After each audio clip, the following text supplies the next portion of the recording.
Well, it's going to be about the human experience, right? So that is the common module. So there's your, that's the first part of not even strategy, almost common sense, but if you think about it, every single question that you're going to get will be on the human experience or of that ilk, if I could say that. So think of that when you walk in, okay? You already have like a leg up, without sounding really entitled, on anyone else that doesn't really stop and think about what the day's about, which is human experience, okay? Now, in terms of doing practice, yes, there's only one sample up there, hopefully too soon, and you can get last year's paper from your teachers as well, and we can do that in the lead up. But there's nothing wrong with going back to past papers, because what you're learning is reading and writing skills, and what we call comprehension skills. And it's about learning with speed, because you've got 40 minutes for this section. You got roughly, let's just say, 5 questions of short text, and most important, this is the make-break part for you guys. You've never seen these texts before. I think this is the most crucial exam of the 5 I think that you'll do, because this one sets you up. And you know me, if you've had me as a teacher, I'm not the type of person that sugarcoats anything, but if you get the first few 1 out of 3s, getting an A in the section's already gone,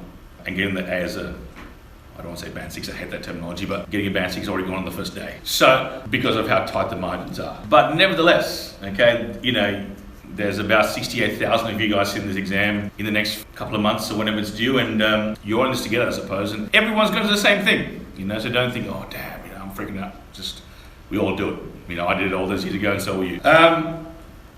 Let's just try and look at some of the old papers as well, because I like this one's better. Like if I go back 2014, this was belonging. Okay, so as long as you know that on your day it's going to be the human experience as a common module, there's nothing wrong with trying to extrapolate belonging concepts out of a piece of text and still getting practice, because that's a skill you're learning essentially, is to actually pull out concepts like 2014 was belonging. If you don't know what the areas of studies are, just ask your teacher. So it was belonging, and then the next few years after that it was discovery, okay, and then for paper 1 it'll be the common module, which will be human experience. Have a go at those ones. I think they're fantastic with practice. And of course, if you look here, there will be the odd text not there. Book cover, short piece of text. Is that text 2? Text 2, non-fiction extract.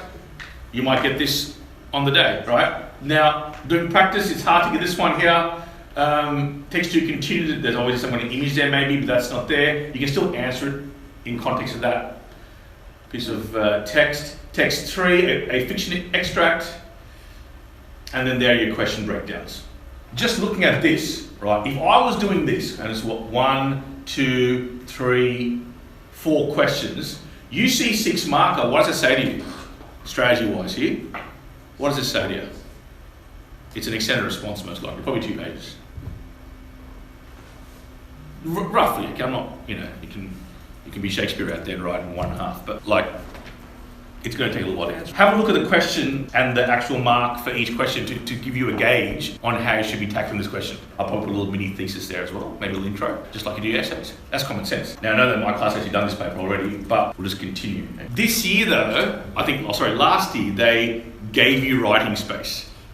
Okay, I've heard of some kids, my top kid of 2018, she's got 89. She came out of the exam and I asked her, and I said, how'd you go? She said, all right, sir.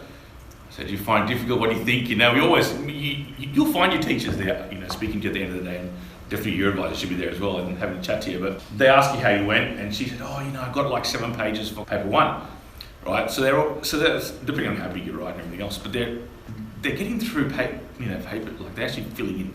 Okay, so what you got to do is just not give a 2-line answer. You don't want that. Even a 4-line answer. I know you think, it's a quality of the writing. No, well, look at the technicality of the question. Okay, you can't really answer it in 2 lines. No way. Okay, so strategy there, and you got to think about it that way. Let's say this was an extended response. This one, depending now, but as I said, they've changed it now. They give you writing space. Be careful of that, but try and use. Look, if they're giving you 10 lines, they kind of say, hey guys, it's a 10-line answer. Roughly. Okay. So try and use that space. So it's the best gauge you will have. And I'll answer some of these with you as well, and to show you some sneaky tips on how you can get some good answers. Let's look at the text and human experience, and we'll try and do some. Scrolling here, if you guys can, okay, can you see that? Is that big enough? Snaptacular. All right, so there we go. All right, let's go. Is there a, does it have markers? How many marks have we got? Sample, 3 marks, okay. So let's say 5 to 8 lines in this one. So write this question out here, okay? and let's go leave yourself 5 to 8 lines, and we'll have a look at the poem together. Okay? If you're on the podcast, what I want you to do is to type in, I'm just going to freeze that for a minute. Alright, so if you're on the podcast, what I want you to do, and if you're following on somewhere out there, type in English Standard Sample Paper 1. And then this paper should come up. It should say English Standard, it should say sample questions on it, and there should be questions. Hi, example A, 3 marks, and the question reads, if it's in front of you, how does the poem convey what is valued by the persona? So that's for those who are listening on the podcast. Thank you. What's the first thing you do when you see a question? I don't care if it's in the day 1, paper 1 comprehension or reading and writing, or an essay. What is the first thing you do? Good girl. Good girl. What else do you do? Take out the keywords. Good. So can everyone please, good, you're right though, you're correct. Let's just try and underline the keywords. Okay, bang, bang, bang. There are 3 keywords there. I'm going to be nice to you. I'll give my class 5 minutes for this one. You read the poem and give me a 10-line answer in 5 minutes. That is what I expect for you to do. Because you've got to leave about 15 minutes at the back end for the long section. Okay, this is strategy. It's not just, oh yeah, sweet answer as I go. You can't have that on the day like this. You need to come in there and have your plan ready to go. And things might change. I know kids who will do the Crucible essay first. Okay, you don't have to do this paper first. You can do the essay first if you want. Strategy? I don't think so. I'll tell you why a bit later. Keywords. How means technique, okay, generally, but why not mini teal every single question? Okay, put a technique, put a quote. If the text is in front of you, put a quote. It's not the 20 quotes you've got to remember. If you're going to sit there and like analyze, come on guys, let's find a seat somewhere. Even the computers, where you want. So, what I'm saying is, if you're going to get 3 marks for it, and you get 40 minutes, they're writing 10 lines, quote to back up your answer. Why not? Not trying to memorize 20 quotes from the Crucible. You'll do that after this one, okay? You're going to have to memorize quotes, by the way, so just remember that. At least 25 quotes from all your texts in your head, because you won't have your text in front of you, obviously. That's just common sense. If you can recite your favorite Taylor Swift song, you can remember 25 quotes. Now, come on, right? It's not that hard. So, just think about it. I go, well, generally, if you do 4 teals per essay, and you do 3 or 4 texts, that's roughly 20 quotes, roughly. The better kids will do a few more. Okay, that's just common sense and basic my maths, even though I felt maths dangerously. In this question, I'll go underline convey, persona, and values. Maybe something else, but generally, those are the key words of the question. If you start playing with those words, you're going to go to a long way to answering it. Okay? You're going to go a long way to answer the question. So bang, bang, bang. First thing you walk in there, look at the question, you've got your 40 minutes, keep your watch there, you've got a big watch there, and just go straight away, okay, 40 minutes. Now, I don't like this, but if you kids do this, I wouldn't do it. Okay, I'm on the record here, I wouldn't do it. But there are kids that try and do this in about 35 minutes and 30 minutes. You know why? To put 10 minutes in their Crucible essay. Okay? Yeah, it's risky. Okay, but as I said, you know, with kids like you or young adults like you, it's not about making right or wrong decisions, it's about making informed decisions. So I'll try and give you all the information that I have, and then you can make the decision that you feel best. But for the most part, it's a risky move. But if you feel like you can answer this quite well and you're really, established as a reading and writing specialist at your young age, well then you can just smash this in half an hour and then chuck 10 minutes onto your Crucible essay. Up to you, that strategy. Dangerous. Okay, so those are three key words. Let's just pretend you've done it really quickly. So for those of the podcast, I'm looking at section 1, poem Where Am I by Karen Knight. And the question is, how does the poem convey what is valued by the persona? Okay, so do you want to give this a go? I'll give you my answer in the end. Okay, I should read out your answers. Give it a go, and let's see if you can answer this. Okay, and I'll give you my answer, and then you can see how close you got. Okay, so I know my class has done this 3 times already. This is always going to be good for you. I'll make it bigger for you. We're going to try and mini teal it, and the skill I try to teach you guys is to try and get that technique ASAP. There are a few sneaky techniques, but we'll just go. Okay, the clock's on now. Oof. I mean, there's a lot of techniques here. I'm not Let's just go for this one. I'm desperate for connection. I must have hit a black spot. The sun is glaring at me and blinding my display screen. So at this point, all they can think about is their online world, right? The persona. It starts to get a bit more focused on the natural in the minute. All I can see is my own face. And that you can say is almost a deep metaphor about self-loathing and self-adulation, because you look into a black screen and you can see your own face. And just comparing it just to, you're not seeing everything else out there. You're just seeing your own face and your reflection. Coarse sand has crept between my toes. Now, some people like that sensation. That is a feeling of the natural world, but that's almost annoying to the persona here. I wandered too far. I need to Google a map. Text someone. So you could have referencing. Okay? Referencing. There's a technique there, of course, and that would help answer the question too. I'll talk about that in a minute. Who will reconnect me? Should be a question mark there, because that is a rhetorical question.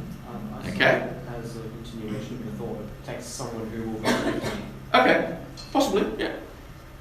Sure. I agree. Well said. This shell is repeat from here. This shell is sand, the smell of rotting kelp. If you want to use emotive language there, it works really well. That technique. Okay, yes, some techniques answer the question at a far higher level than other techniques do. So if you're programmed to pick out the first technique, sure, you might save some time, but are you going to get the full 3 out of 3 for it? In this instance, the complete distaste for kelp clearly highlights a perfect answer to the question. I'll get to that in a minute. I'll write what I think is a good question. You can have a copy of it if you want. I poke at the dead things with pieces of driftwood. Dead things? I mean, it's just so flippant. This strange salty wind, and they're not saying salty as in, oh, damn, salty. It's proper salt. Seagulls, and what lookout? How can a message washed up in an old bottle compare to my new slate black iPhone? Another reference there. So there's referencing, but I like the juxtaposition between the two worlds in this instance. Do you want to try and give me a mark on how I answer it? Do you want to take the answer down, maybe? This is what I would do, if you want. You ready? Here we go. I'll do my best for you. The concept of value and what is valued by the persona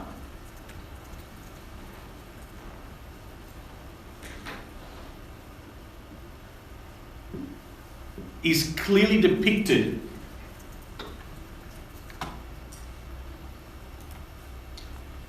in Knight's poem, Where Am I? Reference the author there.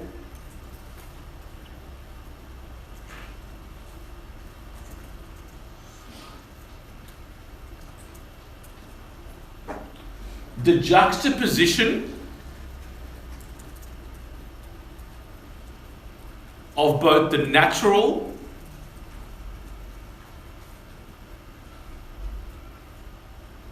and unnatural world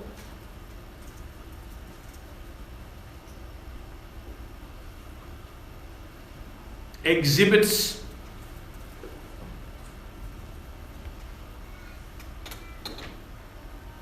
a distaste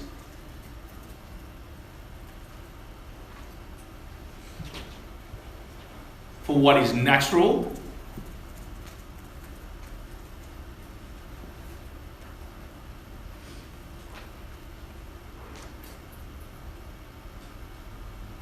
and at the same time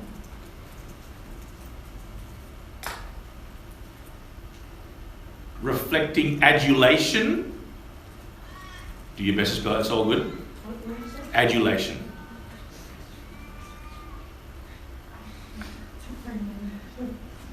For what is unnatural or online.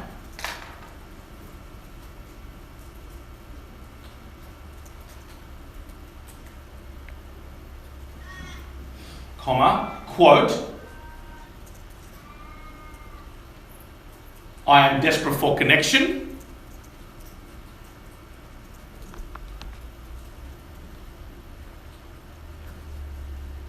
End quote. Then a new quote.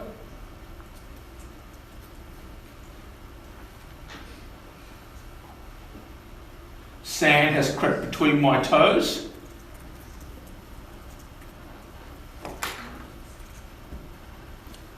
Clearly portray what the persona values.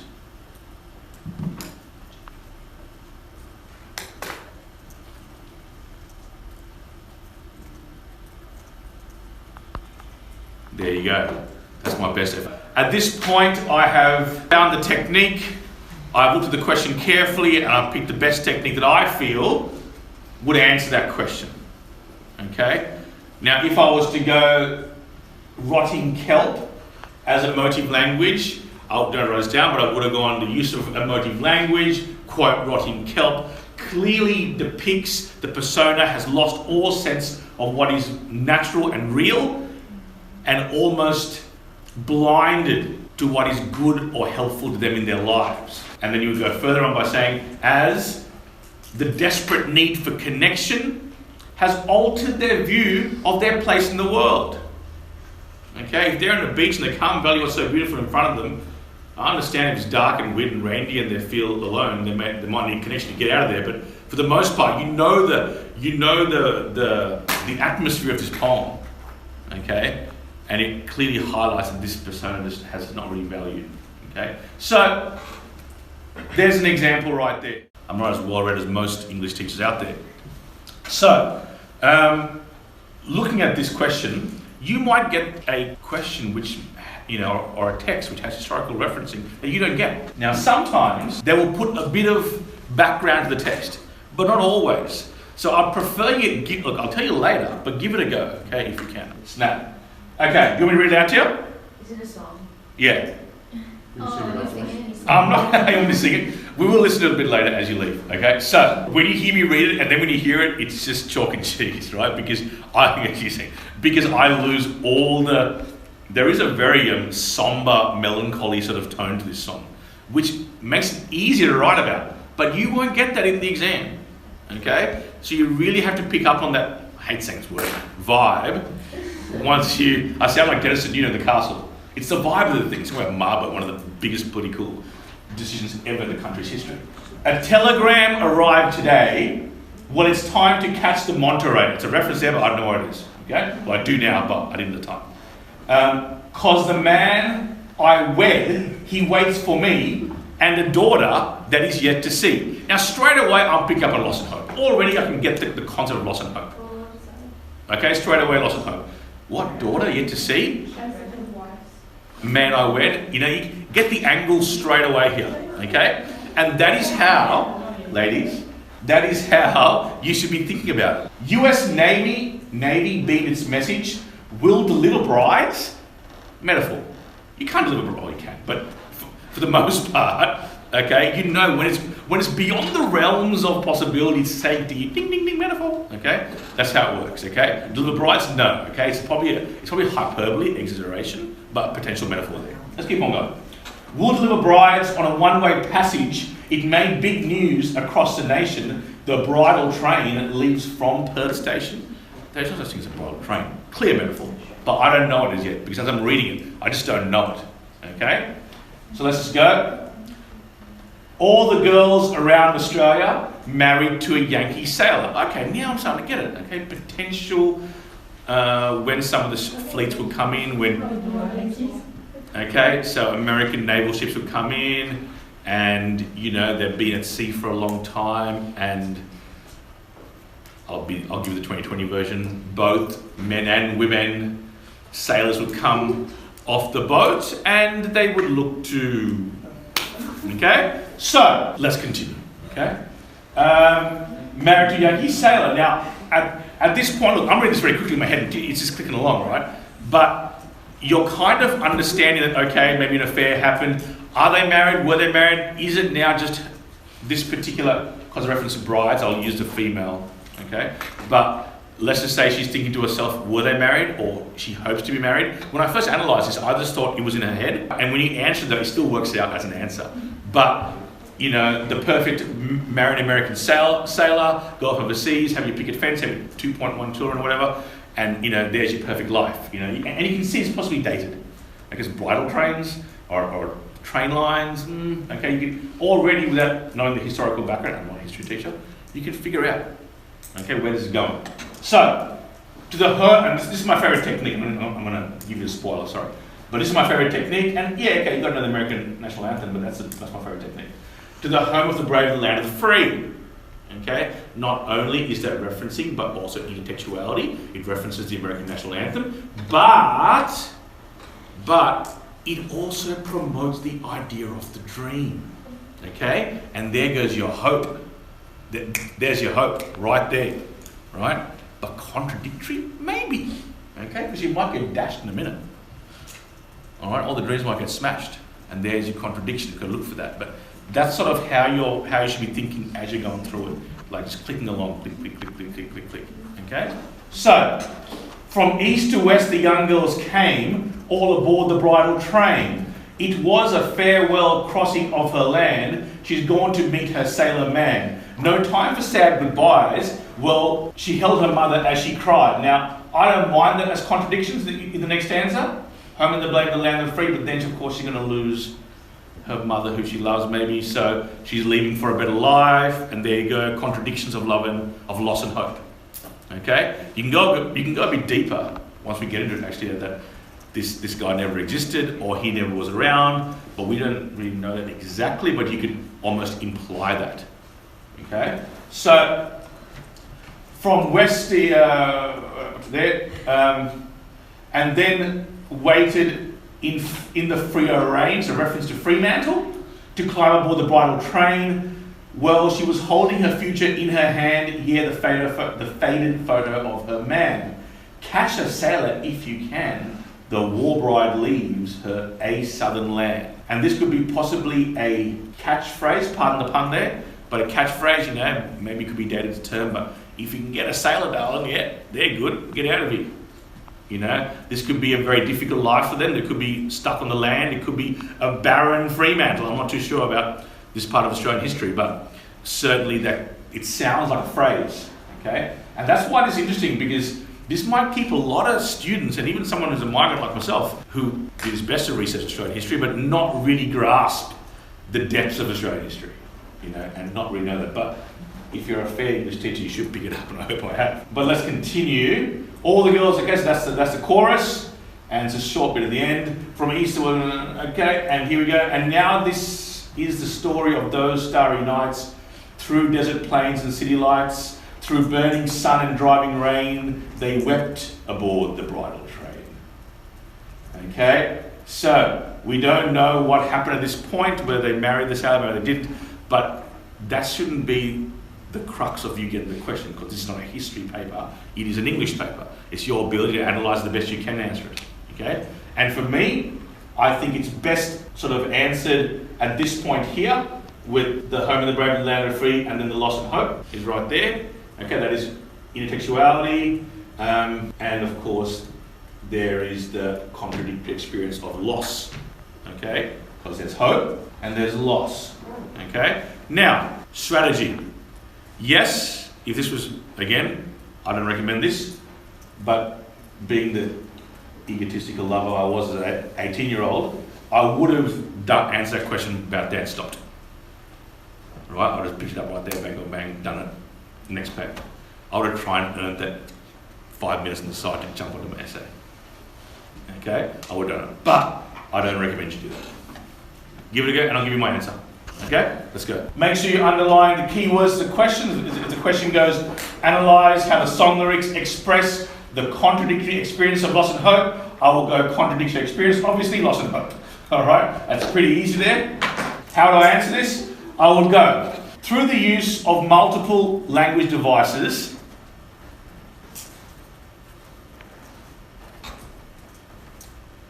The song Bridal Train by the Waifs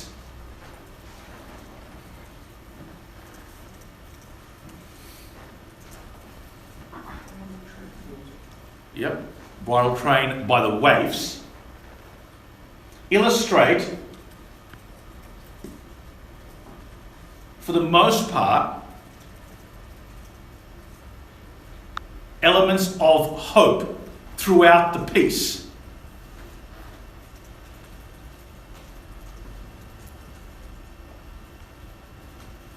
With a mild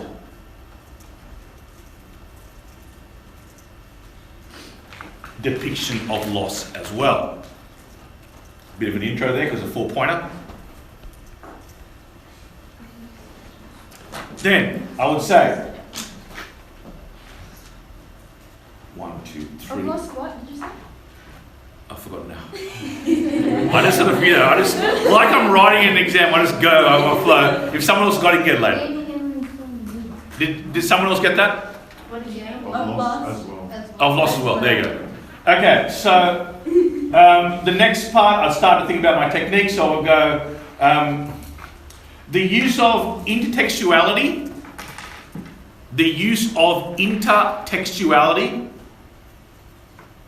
and or referencing,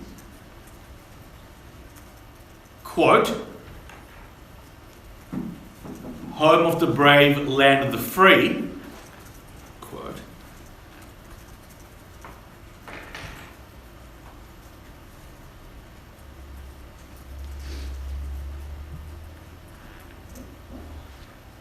highlight the hope in the young bride's mind,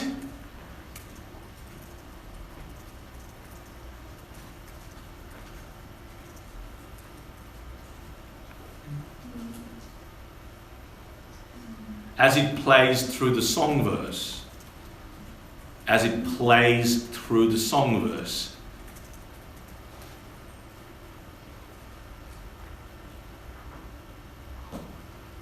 This example of intertextuality ebbs and flows with hope. Ebbs and flows with hope. EBBS. Ebbs and flows with hope.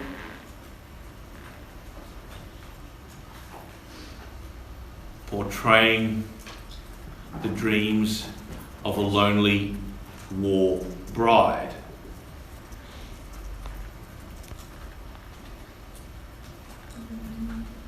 Full stop.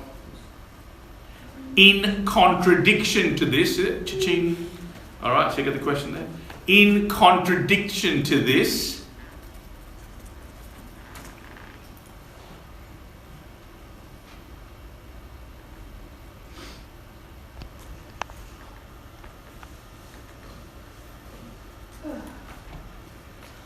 will be the quote, no time for sad goodbyes.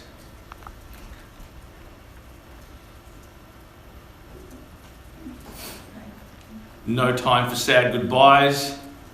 The contradiction now.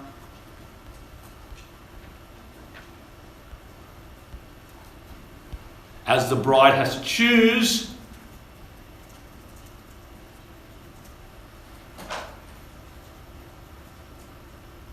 between the family she's leaving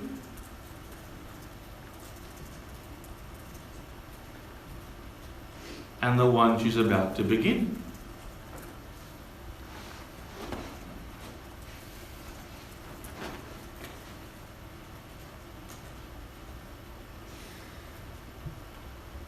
Now, just roughly, is it close to 8 lines? Someone count? Yeah. Is it? Okay. Oh, when I read it. Yeah. 10? All right. Good. Okay, depending on how big you're right. There you go. Some got 15 lines, some got 8 lines. I mean, if I was in the exam, I might just do a few more. But that's about it. So you can already see, even all those years ago, I'm still in that mode. When I see a question, I already have the technique in my hand, and I just go bang, bang, bang, comes out 15 lines. So we've got 2 minutes left. I'll just quickly go over an image for you. I think this is really good. I think you'll get something out of this. So, okay, so quickly, okay? I'll just come out here for you. All right, so if the concept is belonging and we're trying to get, I'm just going to invent the question. How is the concept of belonging depicted in this image? Okay? 5 techniques. You got 30 seconds. Let's go. 5 techniques, 30 seconds. Think about it. Visual literacy. I know you practice this. Visual literacy. Quick, you've got 5 minutes and probably how many text points? Probably 3 marker, I'd say. Maybe a 2 marker. Got to pick up techniques. Remember, that'd be good technique. good techniques. There are better techniques for answering the question. Okay? Yeah. So, anyone found any techniques? My class. Okay, Ian, show. Can you show? What do you mean you've done this like 3 times already? Alright? Put you on the spot here. Techniques. Yes. Jeez.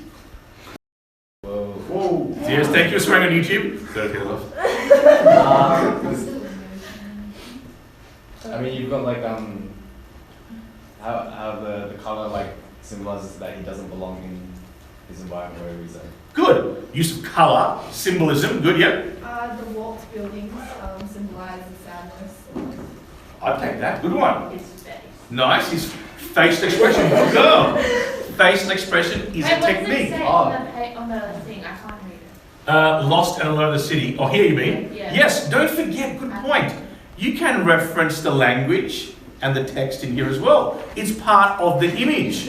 You can do body language as well. Of course. Face expression, posture, and my favourite juxtaposition. Come on. What's juxtaposed here? The belonging, the sense of belonging.